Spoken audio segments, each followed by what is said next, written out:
السلام عليكم ورحمة الله. لعلنا اليوم في من الداخل ننطلق في رحلة يقودنا فيها البروفيسور الإيطالي رافاييل موريليو بين أروقة الأكاديمية الإيرانية والمجتمع والحياة لشخص أجنبي قرر العيش والاندماج في الجمهورية الإسلامية في إيران برغم العقوبات والتنميط والتشويه والكذب الإعلامي. يحدثنا هذا الباحث النهم والمؤرخ الشاب والعالم اللغوي عن عمله وحياته في إيران، ويروي رحلته الكاملة حول كيفية حضوره للتدريس كأستاذ محاضر في جامعة العلامة الطبطبائي في طهران باعتباره العضو الوحيد غير الإيراني من الموظفين، ويشاركنا بسخاء الحديث عن اهتماماته البحثية العديدة ولا سيما الفقهية والإسلامية والثقافية منها، مثل دراسته عائلة العترة النبوية الشريفة إلى الرسم الجداري في أمريكا اللاتينية ومقارنته بهذا الفن في إيران.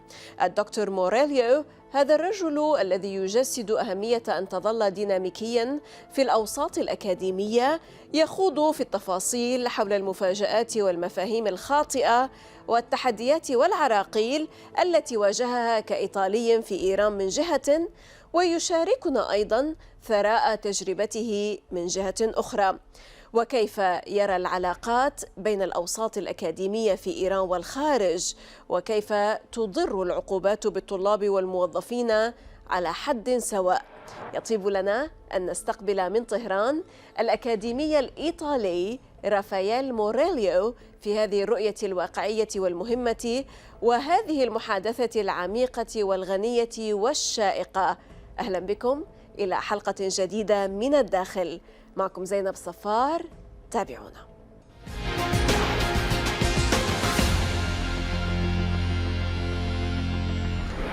Raffaele Morelio, Assistant Professor at Allama Tabtabai University in Tehran, historian and linguist specializing in international relations, Islam and the Hispanic world. Welcome to Min al-Dakhil from the inside, Dr. Morelio. Hello, many thanks for inviting me. Huge pleasure to have you always.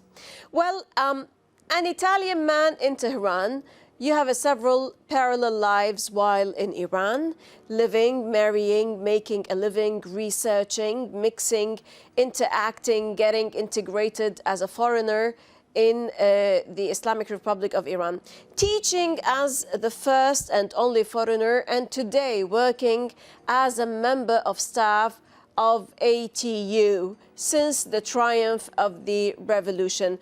Raphael, why did you choose to live, let alone to become a member of the staff at ATU? Yeah, that is a good question. Many people have been asking me this question for several years now. But I have a long experience with Iran. First of all, I studied Oriental Language and Civilization at the University of Rome La Sapienza, which is the major university in Italy, in particular with an excellent department of Oriental Studies, where I studied Arabic, Persian, and Islamic history, Islamic law, and then went up doing a PhD in the same field in history and philology of the Islamic civilization. I came to Iran actually the first time around 20 years ago with a scholarship. My understanding was the first time that they were giving scholarship to foreigners. And I came with a group of, I was at that time a BA student at La Sapienza in Persian language and literature. So I came to Iran, and from the first time, I got a good impression of the country because of its immense culture, welcoming people, civilization, the landscape, the language, the food, everything, I would say. So I've lived also in Cairo for 3 years. I've been traveling and studying in Tunis, Damascus, Beirut, Turkey. So I'm very comfortable with the region. One of the reasons is that I am Italian. So why many people call the region the Middle East? For Italians, this is very much the Near East, and actually very close to the way we behave, we are educated. So it's very much common and usual for an Italian feeling comfortable in Iran. Dr. Raphael, some might argue that, well, Iran is different. The Islamic Republic of Iran is different in comparison to all the countries that you have mentioned. What it like for a foreigner to live in Iran today, especially in light of the arduous, exhausting, unfair sanctions? And as an observer, how are these sanctions negatively affecting academia in Iran, both students and staff?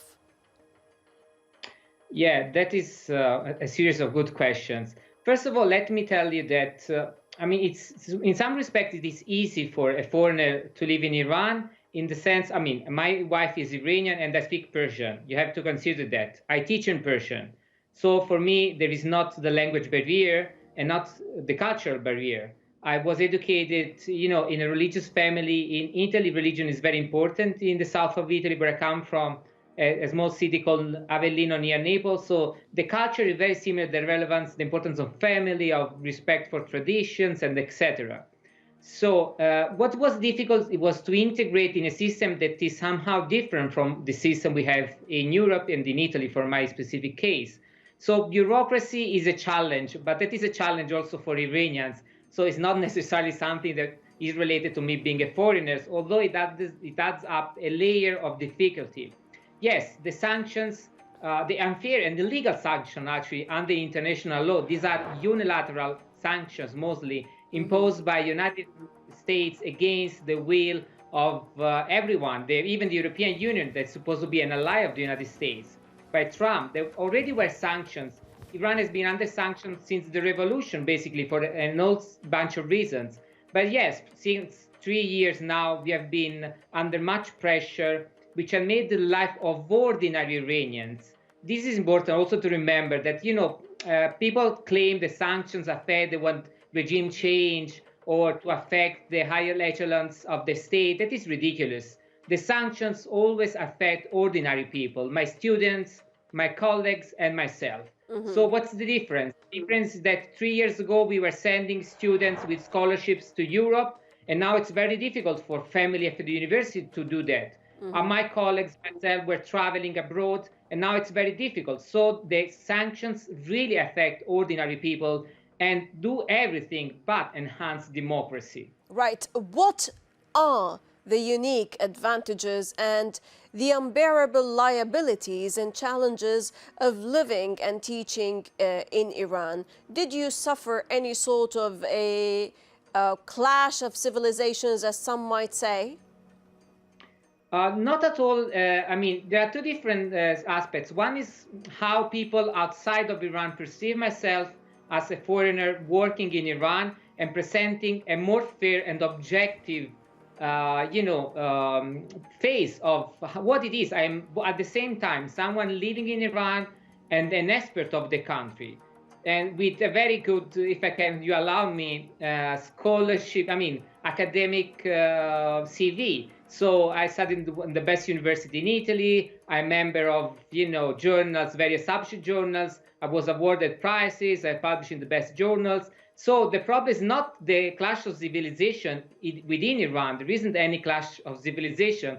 It is the clash of interests in the way that, a blonde, blue-eyed, fair scholar can present a country that is very complex with many challenges, but very different from the propaganda that the major media, international media, use to demonize a people and a civilization and the country, be it Iran, be it Islam, be it the revolution. So there are many challenges, but these are more challenges from outside than from the inside. While in Iran, Dr. Mوريليو, what are the most common stereotypes and fallacies, the propaganda myths, so to say, that you have bumped into? They are, they're everywhere. It's 40 years of propaganda by, a major country like the United States with the major media and the British and, anyone else that at any moment adds up. So the preconceptions and sometimes really basic ignorance about Iran and the Near East more generally and Islam are really multi-layered. There are many, about the position of women, for example. That is a very basic stuff. Or the place of government in people's life, the police, the security services, and everything else. You can go around in Tehran and you will never see a police, at least in some specific moments where there is a specific political crisis. But generally speaking, you go around, you don't see police, you don't feel, observed or any kind of, this weird idea of Iran, like, I don't know, it's difficult, I'm North asking Korea, you, sir, as a foreigner, yes, I mean, who the point is decided that to live in Iran. Yeah, I mean, my point is that there are difficulties in Iran. Yes, in the sense that, when you are a foreigner, you come from another place, you move differently, you act differently. So you have asked anyone moving to a different country, of course, emigrating is always a challenge for the country that welcomes you and for myself living in the country.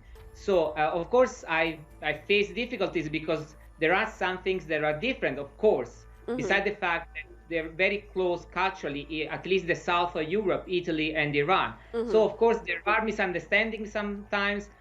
In my case, I'm very open, speak very directly. I don't turn around. In Iran, there is this whole layer of respectability. You have to use some words to address people, to be very respectful. I am respectful, but I'm also very direct. At the beginning, it's a challenge because people don't really understand what you are doing and why you are doing that. True. But now it's after 8 years working in my university, people have come to appreciate the way I treat them, because they understand that it's a way to respect them, to be clear and to stress my position and still always trying to find the middle way. Right. As an in-depth academic, how do you describe relations between the academia in Iran and abroad, and how can they be ameliorated and strengthened? Yeah, that is an excellent question.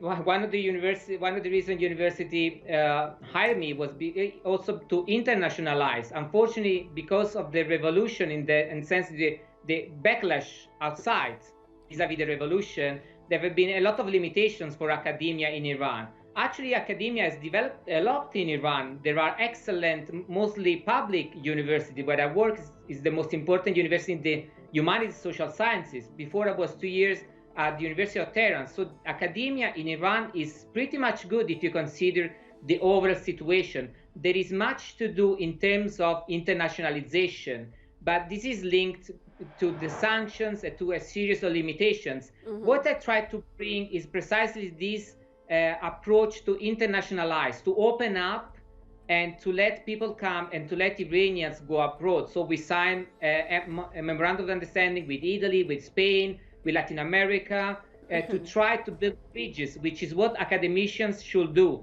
Build bridges, cultural bridges, knowledge-based bridges, and teach and do research. To be fairly. A nexus between their countries. Excellent. In the year 2013, you were awarded the World Prize for the Book of the Year of the Islamic Republic of Iran in the field of Islamic Studies for your monograph, Descendants of the Family of the Prophet in Contemporary History, a case study, the Shi'i religious establishment of An-Najaf in Iraq. In your research, Dr. Raffaييل, you have centered a large part of your thesis on the role of women in recent history of Najaf, which hasn't been highlighted before or received the academic attention it deserves, if one might say. What have you discovered? An entire world, in the sense that, this is what I'm telling you, preconception about women in Islam by definition. Of course, women throughout history, be it Europe, be it China, be it everywhere, have faced challenges and discrimination. This is not linked to a specific religion or to a specific culture, although any culture does it somehow differently. In Islam, in particular in contemporary Islam, but throughout the history, actually, in my case, through my studies, you can find an important position of a certain kind of women, in particular, in my case that I studied, descendants of the family of the Prophet. They are known as Sadat or Ashraf in the history of the Islamic civilization or in Iran. They claim, historically speaking, we can discuss that, to descend directly from the Prophet through Fatima and Ali, which is relevant in general in the history of Islamic civilization, although in contemporary times in Shia Islam has been very relevant. And I've studied some specific families In particular, I worked a lot on a very renowned family in the Near East, the Assad family. Musa Assad is very known in Lebanon, Sure, Muhammad sure. Baqir Assad, Amina bint al-Khuda. Actually, recently I published a very long book chapter on Amina bint al-Khuda, which is the first, complex biography of this very important female religious scholar in the history of the Near East. And even mentioning the idea of a female religious scholar sounds weird perhaps to people who are not really into the history of the Islamic civilization, and sometimes even to some Muslims, I have to say. But women have played important roles in the history of Islam. Fatima, Zainab, for Shia Muslims, there are known figures. But in particular in contemporary history, when modernity came, it also took brought some interesting changes in Islam by some very important thinkers, Allama Tabatabai, Ali Shariati, Muhammad Baqir Assad, Musa Assad, really many, and there were important changes, and women played an important role. If you consider only Lebanon, there is the most important foundation linked to Imam Musa Assad has been directed for several years by Musa Assad's sister. Perhaps people don't know about Hajja that. Rabab, yes. Yeah, exactly. Rabab al-Sadr. She's a True. wonderful person. Of course. An excellent director, an excellent manager. How many people know about her, perhaps in Lebanon, but outside Lebanon? But in the Assad family, beyond Rabab, Amina bint al-Khuda, there are so many wonderful, the daughter of Musa Assad, who lives in Iran, as a friend, they do an excellent job. Work. Right. What are the major highlights that you have also highlighted through the work on women, on unveiling what women are doing in this particular issue? There are several layers. The most important is that women are really, actually have a paper on that I call that decentralized centers of power. In the sense that if you look for power, which is always important in any culture, if you have a preconceived idea where power lays, you perhaps won't find it in the Islamic civilization. But if you look through the eyes of the Islamic civilization, then, which is what I did, so using the same sources, Ayana Shia, the Tabaqat, the biographies, the historical biographies, you find out that there are plenty of women behind the curtain or really side by side with men. The problem is the approach, how you approach the sources. And my studies have shown me that many people, even in the Near East, have not approached the sources, the historical sources provided by the Islamic civilization fairly, looking for women. Because if you do that, then you will find many women still facing many challenges, but also contributing to the development of their societies, their cities, their regions, their countries. Excellent.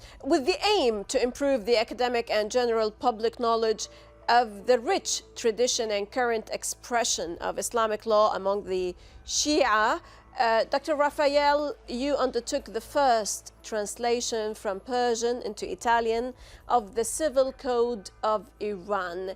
In contrast to previous translations, you worked to bring to the full light the adaptation of the Islamic law tradition into the imported form of a European-inspired code. Tell us more, please. Exactly. One of the things that I always face is one is the preconception about Islam is this all talk about Sharia. Sharia is an important word, but it means everything and nothing in the sense how law is applied. It's the point. And in contemporary history, if you consider Iran, for example, there is a civil code established almost 100 years ago. And what I did, so it was basically to translate it, is not only the first translation in Italian, it's the first translation in any language that is not English, and is done by someone who has studied Islamic law, knows Arabic, and is capable to unveil the meaning of the words, just to present the facts.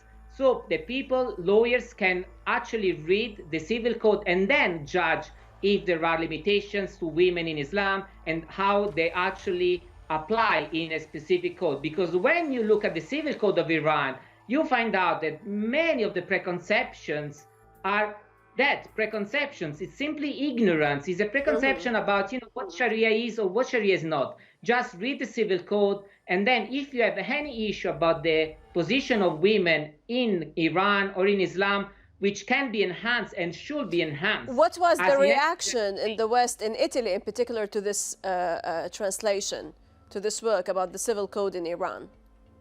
It's basically the surprise, the surprise of reading the actual article or law and find out that the position of women is much different than you thought. The law is not my opinion, because people can always say, you live in Iran, perhaps you want to defend someone. I mean, I'm simply an independent academician working in a public university. Right. So beyond what I do as research, the civil code had an effect in the sense that people can see face-to-face the reality of the position of women in a specific, a very important Muslim country. Exactly. Well, Dr. Raffaele, you have an exceedingly splendid work on the influence of Latin American visual and political culture, especially muralism in Iran between the 1960s and the 1990s, before, during, and after the revolution. What is the connection and the striking similarities that you have detected?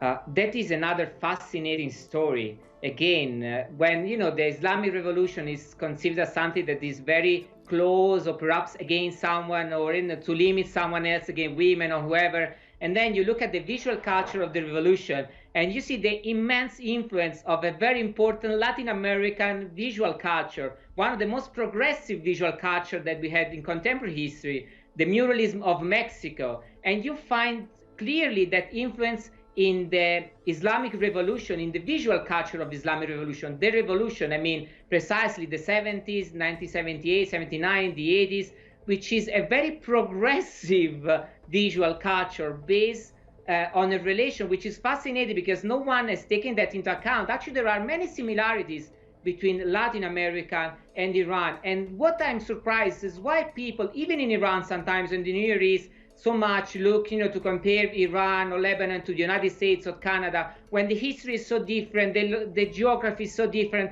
Why don't you look at Latin America, which has suffered, how the Near East countries have suffered from colonization, how they have reacted, proposing new ways of relations, and you find out many similarities. And of course, in the case of the visual culture of the revolution, Islamic revolution, the presence of Mexican muralism is really, it's opening your eyes and see the world really in a different shape and from a different perspective. Yes, allow me to ask you out of context a bit. We all know that the Italian cuisine is one of the best cuisines in the world. Do you still eat Italian while in Iran, or you have integrated also the Persian cuisine? Yeah, you are correct in the sense that Italy is the best cuisine in the world, although the Mediterranean and the Lebanese also is, Sure. and Syrian is excellent. Yes. But, it was a challenge, I have to say, the cuisine. But thanks God, my wife, she has done the other way around, since she knew me, she started studying Italian, and now she teaches Italian. So she has started blending her cuisine, and now we have something of an Italian-Persian cuisine at home, which is amazing. So I've been adapting, although Iran has an excellent cuisine, I have to say. But yes, coming from an Italian perspective, that was a challenge, I have to admit. It's a great I'm challenge. Still that challenge, but I'm moving forward. Right. You have also been working on preparing a guide on Tehran. It's a work, which is still in its early steps, and have been smeared for posting pictures of real life in Iran. A guide focusing on what mainly, Dr. Raffaele, and who was it attacked by predominantly, and why? Yeah, that is so. My interest in Tehran is also based on muralism, because it's something that people perhaps don't know about Tehran. When you come to Tehran, you find muralism everywhere, which is one of the consequences of the revolution. Wonderful murals. So from that, I became very interested in the city as such, so the theaters, because Tehran is a fascinating place, a fascinating city. Again, there is a lot of preconception. People, even the basic thing that Tehran is on a mountain, you can go skiing in Tehran, snowboarding, when people think it's in the desert. Really, the preconception about Iran is everywhere. But my idea is just to present the city as it is.